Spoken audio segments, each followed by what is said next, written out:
tabarka ugu dambeyntii marka bal maxaad ku talin lahayd arrinta madaxweynaha oo dhawaan waxaa jirto kale in madaxweynaha Soomaaliya uu cusmaad u fidiyay odayaasha hawiye bal maxaa kala soo baxayana iyo habeen saddexaad bay ahayd oo isku dhex jireen odayaashu qaar waxay ahaayeen kuwii soo xulay baarlamaanka oo aanay ku jirin reer Puntland oo aanay ku jirin reer Juba oo aanay ku jirin reer Khaatumo oo aanay ku jirin markii horeba isaaqu kuma jirin iyo odayaal kale oo ah odayaashii beeshaha oo iska caadi ah oo sida Axmed Diray iyo Diray Makuuro iyo xaad wuxuu yiri Hargaysa aadaysaan lixdankii bay calankii keeneen maanta calankii geeya waa wax aad loogu qoslo waa wax aad loola yaabo oday nimankaasi waxay yiraahdeen waanu goosanay dastuur baanu samaysanay madaxweyney doorteen lama aqoonsan meel bay taagan yihiin siyaayana halkaa kama dhaqaaqi karo arrin siyaasadeed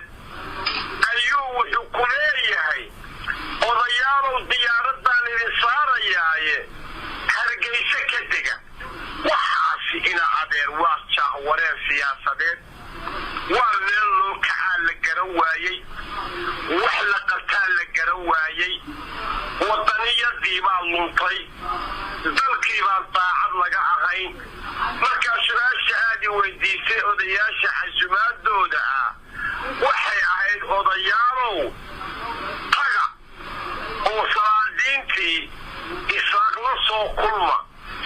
markay Hargaysa la hadlayna wayba nala yaabeen waxay naga soo doonayaan bay yiraahdeen mas'uuliyay naga rabaan markaa jahwareerka siyaasadeed baa horta lagu jira hase ahaatee iimaankii Afgaan isagu waa diiday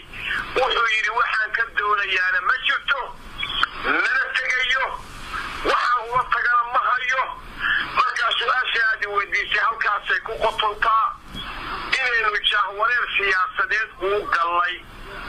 hadeerna mooshin ay wadaan nimankii baarlamaanka ahaa oo inta aan ogahay hadda 89 buu marayaa saacadan aan kula hadlaayo mooshinkaasuna wuxuu ku waajahan yahay madaxweynaha waxaan u malaynayaa in uu dadka rabo inuu baal mariyo oo ku jahwareeriyo mooshinkan laga qoraayo ee kalsooni kala noqoshada ah ayuu la baaxaadagayaa baaxaadagu waxa weeye marka qofku uu qaarhayo oo uu xanuunsado oo dhinaciisa uu dhulka qaban waayo